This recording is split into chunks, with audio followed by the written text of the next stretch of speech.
नमस्कार. मी भाऊ तोरसेकर. तुम्ही बघत आहात प्रतिपक्ष. मित्रांनो, मी राजकारण समजावण्याचा प्रयत्न करतो. त्यातली गुंतागुंत सोपी करून सांगण्याचा प्रयत्न करतो. याचं कारण माझं प्रामाणिक मत असं आहे, जितका मतदार राजकारणात न पडता देखील राजकारणाविषयी समजूतदार होत जाईल, राजकारणाविषयी साक्षर होत जाईल, तितका मतदार म्हणून तो लोकशाहीमध्ये आपली भूमिका चांगली बजावू शकेल, ही माझी कल्पना आहे. आणि म्हणून मी ती गुंतागुंत उलगडून सांगण्याचा प्रयत्न करतो. कोण जिंकेल कोण हरेल दुय्यम आहे. त्यांनी माझ्या आयुष्यात कुठलाही फरक पडत नाही. मी आयुष्यात 1957 पासूनच्या ज्या निवडणुका बघितल्या, त्यानंतर माझा अनुभव आहे की आपल्या अपेक्षा खूप असतात, पण त्यातल्या त्यात कमी वाईट कोण यावर येऊन थांबावं लागतं. त्यामुळे फार सुंदर चांगला पक्ष, चांगले उमेदवार किंवा आपला प्रतिनिधी निवडला जाईल, आपण निवडून देऊ, असल्या खोड्या भ्रमामध्ये मी अजिबात राहत नाही. सबब सांगायचा हेतू असा आहे की राजकारण तुम्हाला समजलं पाहिजे आणि पुढचे मागचे संदर्भ जर नेमके माहिती असतील तर मग कशाची पुनरावृत्ती होऊ शकते, कशाची नाही, हे तुमच्या लक्षात आलं तर तुमचं मत बनतं. आणि मत बनलं तर तुम्ही मतदार म्हणून चांगलं काम करू शकता लोकशाहीमध्ये. आता एक गोष्ट चालू आहे सारखी. 1985 साली शिवसेना ही शून्यातून उभी राहिली जणू काय, आणि शिवसेनेला एक नवं जीवदान मिळालं हे सांगितलं जातंय 1985. पण त्यापैकी बऱ्याचशा लोकांना 1985 पूर्वी 19 वर्ष शिवसेना होती. 1966 साली स्थापन झालेली शिवसेना 1968 साली पहिल्यांदा महापालिका निवडणुका लढली. त्यानंतर लोकसभा, विधानसभा वगैरे वगैरे करत करत करत राहिली. पण मुंबई ठाण्याच्या पलीकडे शिवसेना फारशी पोहोचू शकली नव्हती. ती शिवसेना 1985च्या मुंबईतल्या महापालिकेच्या सत्तेवर कब्जा केल्यानंतर हळूहळू पसरत गेली, महाराष्ट्रभर पसरली. महाराष्ट्रातला एक प्रमुख पक्ष म्हणून शिवसेनेला मान्यता मिळाली. नेमकं सांगायचं तर 1985 पर्यंत शिवसेनेला एक मान्यता प्राप्त पक्ष म्हणून सुद्धा राज्यात मानलं जात नव्हतं. आणि म्हणून विधानसभेला एक, नगरपालिकेला एक, महापालिकेला एक, अशा वेगवेगळ्या चिन्हावर शिवसेनेला लढावं लागत होतं. त्यामुळे आजची जी काय विश्लेषण केली जातात, ती विश्लेषण करणारे 40च्या किंवा 50च्या आसपासची पोरं आहेत. त्यांनी तर 20 वर्षाची शिवसेना बघितली. त्यातले अनेक जण असे आहेत की ज्यांनी बाळासाहेब राजकारणात होते ते बघितलेलं सुद्धा नाही, ऐकलेलं आहे. आणि जे संपादक किंवा त्यांचे सिनियर आहेत त्यांनी सुद्धा शिवसेनेच्या आरंभ काळातील ज्या धडपडी आहेत, आटापिटा आहे, तो बघितलेला नाही. आणि म्हणून आजचा विषय मी सांगताना 1985चा जो डावपेच बाळासाहेब खेळून सत्तेपर्यंत पोहोचले, तिकडे जाण्यापूर्वी तुम्हाला एक गंमत सांगू इच्छितो की माझ्यावर जो सातत्याने आरोप होत असतो, अनेक माझे चाहते भेटल्यावर किंवा इतर कुठच्या चॅनेलवर माझ्याकडे कॉमेंट बंद आहेत, पण जिथे कॉमेंट उघड्या असतात आणि मी त्या पॉडकास्टमध्ये असतो, तिथे अनेक जण म्हणतात, हा ह्याला भाऊला राज ठाकरे विषयी आस्था, आपुलकी आहे, सॉफ्ट कॉर्नर आहे वगैरे वगैरे. तो आहे, मी नाकारत नाही आणि मी त्याची जाहीर अनेकदा कबुली दिलेली आहे. पण आज मी राज ठाकरे जे राजकारण करतायत त्याविषयी बोलणार आहे. आणि त्यामध्ये मला अचानक काही गोष्टी आठवल्या आणि म्हणून मी परत हा विषय करतोय. 5 जुलैला राज ठाकरे आणि उद्धव ठाकरे एका मंचावर आले, मराठी अस्मितेच्या नावावर आले, त्या कुठच्या हिंदी सक्तीच्या GR विरोधात आले. तेव्हापासून मी राज ठाकरे बरोबर राजकारण करतायत का याविषयी शंका व्यक्त केलेली आहे. अगदी राज ठाकरे हा आवडता नेता असून सुद्धा मला उद्धव ठाकरेंच्या बरोबर राज ठाकरेंनी जाणं अजिबात पटलेलं नव्हतं, मी प्रामाणिकपणे सांगतो. हा, पण मला आवडणं ना आवडणं यावर कुठलाही पक्ष चालत नाही किंवा बुडत नाही. आणि म्हणून माझ्या मताची पर्वा करून राज ठाकरेंनी काही केलं पाहिजे किंवा उद्धव ठाकरे देवेंद्र फडणवीसांनी काही केलं पाहिजे अशी माझी अजिबात अपेक्षा नसते. मी विश्लेषण करताना त्या पक्षाच्या भूमिका आणि त्याला नुकसान होऊ शकेल का या भूमिकेत जाऊन विश्लेषण करत असतो. आणि म्हणून मी सातत्याने एक सांगत आलो की राज ठाकरेंविषयी बोलताना मी त्यांच्यातले पोटेन्शियल, त्यांची क्षमता, त्यांची गुणवत्ता या संदर्भाने बोलत असतो. त्यांनी ते वापरायचं नाही ठरवलं तर त्यांचं त्यांचं राजकारण आहे, माझा फायदा नाही की नुकसान नाही. तर सांगायचा मुद्दा असा मित्रांनो की राज ठाकरे आणि उद्धव ठाकरे हे 5 जुलैला एकत्र आलेले मला राजकीय दृष्ट्या पटलेलं नव्हतं. त्यात राज ठाकरे किंवा मनसे यांचा काही फायदा आहे का असं माझ्या मनात शंका होती, किंबहुना तोटाच आहे. ज्या भावाने आपल्याला घराबाहेर काढलं, राजकारणातून संपवायचा प्रयत्न केला, त्याच्या मदतीला जाऊन उद्धव ठाकरेंना जीवदान देणं ही राजकारणातलं चुकीचं पाऊल असू शकतं असं मला वाटलं होतं. आणि त्यामुळेच मी हे माझं मतप्रदर्शन केलेलं होतं.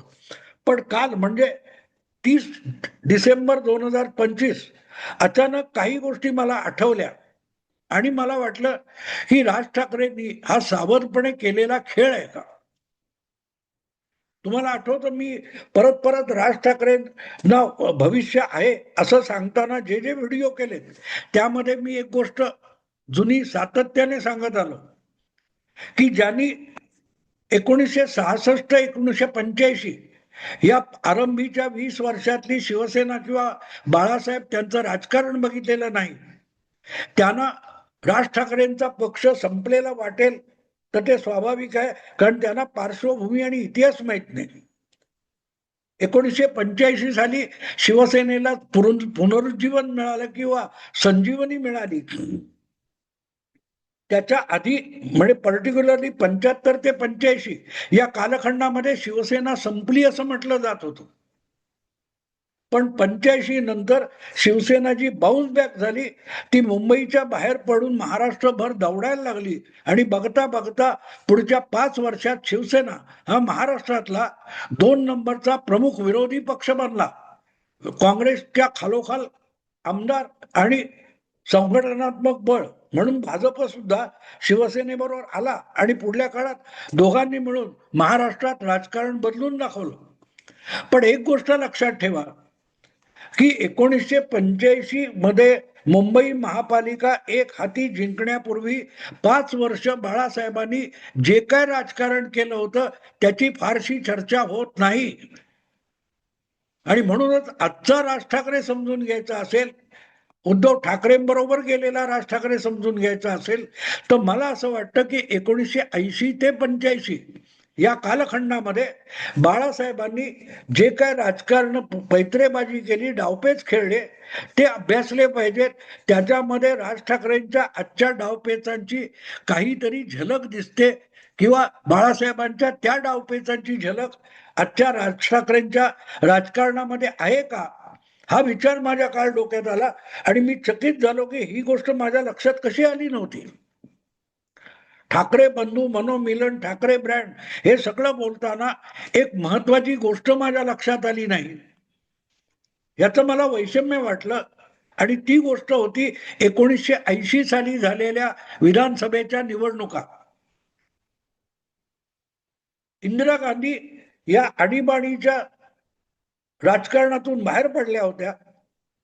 जनता पार्टीचा पाडाव झाला होता आणि जनता पार्टी रसातळाला गेली होती आणि 1980च्या लोकसभा निवडणुकीमध्ये इंदिराजींना प्रचंड बहुमत मिळालं होतं. आणि त्यानंतर ज्या विधानसभा निवडणुका झाल्या, शरद पवारांचं पुलोत सरकार बरखास्त केलं होतं इंदिरा गांधींनी. आणि महाराष्ट्रामध्ये ज्या विधानसभा निवडणुका झाल्या त्या विधानसभा निवडणुकांमध्ये शिवसेनेने ती निवडणूक लढवलेली नव्हती.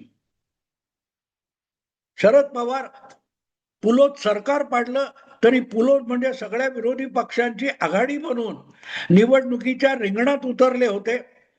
दत्ता सामंत पण त्यात होते. दत्ता सामंत आणि शिवसेना हे 2 गट वगळले तर बाकी सगळ्यांची मोठ शरद पवारांनी बांधली होती, पण शरद पवारांना यश मिळालं नाही आणि काँग्रेसला जवळजवळ 200च्या आसपास, मला वाटतं कदाचित 200च्या आसपास जागा महाराष्ट्रात इंदिरा काँग्रेसने जिंकल्या होत्या. त्याच्या खालोखाल शरद पवार 54 वगैरे आमदार निवडून आणू शकले होते. ती निवडणूक बाळासाहेब लढले नव्हते, शिवसेना लढली नव्हती. आणीबाणीपासूनच्या पुढच्या 5 वर्षामध्ये राजकारणाचा पोत बदलत होता आणि त्यामुळे मुंबईच्या परिसरापुरती मर्यादित असलेली शिवसेना अक्षरशः घुसमटून गेली होती. आणि अशा वेळेला आपल्या थकल्या भागल्या सैनिकांना आणि कार्यकर्त्यांना अधिक लढतीमध्ये उतरवून मरणासन्न करण्यापेक्षा त्यांना थोडी विश्रांती द्यावी म्हणून 1980 ची विधानसभा निवडणूक बाळासाहेब ठाकरे लढलेले नव्हते. त्यांनी सरळ सरळ पुढे मुख्यमंत्री झालेल्या अब्दुल रहमान अंतुले यांच्याशी बोलणी केली आणि काँग्रेसला शिवसेनेचा बिनशर्त पाठिंबा देऊन टाकला होता. उद्धव ठाकरे गेल्या लोकसभा निवडणुकीत तुम्हाला लोकसभा निवडणुकीत तुम्हाला आठवत असेल तर राज ठाकरेंची टवाळी करत होते बिनशर्त पाठिंबा. कारण महायुतीमध्ये राज ठाकरे यांना कुठेही जागा मिळाली नाही आणि घेतलं नाही तरी ते ठामपणे मोदींना पंतप्रधान करण्यासाठी महायुतीच्या मागे उभे राहिले, प्रचारासाठी सुद्धा गेले आणि त्यांनी बिनशर्त पाठिंबा दिला. तर बिनशर्त पाठिंबा अशी खिल्ली उद्धव ठाकरेंनी उडवलेली होती. पण ते विसरले की 1980 मध्ये त्यांच्याच पिताश्रींनी जन्मदात्यांनी आज चोरला बाप म्हणतात त्या बापाने काँग्रेसला बिनशर्त पाठिंबा दिला होता. बिनशर्त पाठिंबा, पण त्याची किंमत घेतली होती. 1980 मध्ये काँग्रेसला शिवसेनेचा ब्लँकेट पाठिंबा आणि काँग्रेसला शिवसेनेची मतं देताना बाळासाहेबांनी विधान परिषदेच्या 2 जागा काँग्रेसकडून उधार घेतलेल्या होत्या. प्रमोद नवलकर आणि वामनराव महाडिक हे 2 शिवसेनेचे नेते 1980च्या विधानसभा निवडणुका न लढवण्याच्या बदल्यात काँग्रेसच्या कोट्यातून विधान परिषदेवर गेलेले होते. त्यामुळे 80 ते 1985 या कालखंडामध्ये बाळासाहेबांनी बाकीच्या राजकारणात पडण्यापेक्षा आपलं संघटन अधिक मजबूत करण्याचा प्रयत्न केला आणि त्याच आधारावर 1984 ला भाजप बरोबर आघाडी केली आणि भाजपच्या तिकिटावर किंवा भाजपच्या निवडणूक चिन्हावर शिवसेनेचे 2 लोकसभा उमेदवार उभे राहिले.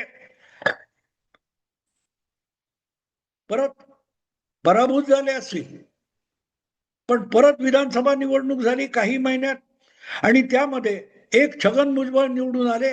बाकी सगळीकडे दत्ता सामंतांनी शिवसेनेचे बालेकिल्ले उद्ध्वस्त केले.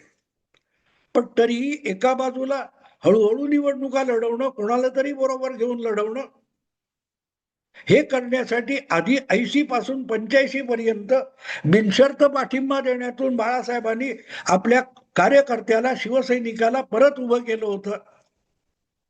आणि म्हणून 1985 ची निवडणूक स्वबळावर लढताना थेट महापालिकेची सत्ता काबीज करण्यापर्यंत बाळासाहेबांनी मजल मारली. पण त्यानंतर 85 नंतर 95 येईपर्यंत त्याच काँग्रेसला हरवून बाळासाहेब शिवसेनेचा पहिला मुख्यमंत्री करू शकले भाजपच्या मदतीने. आणि या सगळ्या प्रक्रियेमध्ये 1980 पासून 84 पर्यंत विधानसभा निवडणूक न लढवता काँग्रेसला बिनशर्त पाठिंबा देऊन 2 आमदार विधान परिषदेचे पदरात पाडून घेतले आणि त्यातून पक्षामध्ये एक नवी जान आणण्याचा प्रयत्न बाळासाहेबांनी केला. सतत लढत राहिलेला सैनिक हा थकून जातो. मला असं वाटतं की राज ठाकरे यांना गेल्या 10 वर्षामध्ये जी ओहोटी लागलेली आहे त्यातून थोडं तरी यश, थोडी तरी सत्तेची चव त्यांच्या कार्यकर्त्याच्या तोंडाला लागली नाही तर पक्ष संपून जाईल. हा 80 साली बाळासाहेबांनी जो सावधपणा दाखवला होता की कुठचीही काही तडजोड करायची, पण आपणही सत्तेच्या जवळपास आहोत हे आपल्या कार्यकर्त्यांना दाखवायचं, यासाठी 2 उधार आमदार मागून घेतले. राज ठाकरे आज उद्धव ठाकरे बलजोड आहेत, शिरजोर आहेत, यांच्या बरोबर जाऊन काय 70-80 जागा लढणार असतील आणि त्यातून 25-30 नगरसेवक, 25-20 नगरसेवक निवडून आणणार असतील, तर मला वाटतं 1980 साली काकांनी जो डाव खेळला तो वेगळ्या प्रकारे राज ठाकरे खेळत आहेत. स्वबळावर राज ठाकरे 5-7 नगरसेवक पेक्षा जास्त निवडून आणू शकत नाहीत, ही वस्तुस्थिती आहे. 17 मध्ये झालं, 7 आले काय ते, आत्ताही लढले तर 10 पर्यंत जातील. पण समजा उद्धव ठाकरेंबरोबर जाऊन आणि जवळजवळ 40% जागा उद्धवच्या पाठिंब्याने मराठी बेल्टमध्ये लढवून जर राज ठाकरे 15 ते 20 नगरसेवक निवडून आणू शकले, तर तेवढ्या आधारावर पुढल्या 50, 60, 70 वॉर्डामध्ये त्या निवडून आलेल्या नगरसेवकांच्या वतीने आपल्या पक्षाचा प्रभाव निर्माण करणं राज ठाकरे यांना शक्य आहे. जे काम 1980 ची निवडणूक न लढवून आणि 2 काँग्रेस कोट्यातले आमदार घेऊन बाळासाहेबांनी केली होती, तोच हा डाव असेल का? कारण त्यातून काँग्रेसचं काय भलं झालंय आपण बघतो. पण शिवसेना नंतरच्या काळात इतकी जोमाने वाढत गेली, जोमाने वाढत गेली. तेच या निवडणुकीत झालं. कदाचित उद्धव ठाकरेंचे 40-50 येतील, राज ठाकरेंचे 25 येतील, पण मुद्दा तो नाहीये. आज एकही नगरसेवक नाही, एकही आमदार नाही. अशा पार्श्वभूमीवर राज ठाकरेंनी केलेल्या राजकारणातून 15-20 नगरसेवक जरी मुंबईत निवडून आले तरी ती फार वजनदार गोष्ट असते आणि हळूहळू करत संघटनेचे हातपाय पसरण्यासाठी जनमानसात बारीक सारीक कामातून आपलं प्रस्थ निर्माण करणं, आपला प्रभाव निर्माण करणं, यासाठी हे 15-20 नगरसेवक हे फार मोठं बळ ठरू शकतं. हा, त्यांनी त्या प्रकारे काम करावं लागतं, हा आहे भाग. पण हा डाव आपल्या काकाचा राज ठाकरे 45 वर्ष उलटल्यानंतर परत खेळतायत का?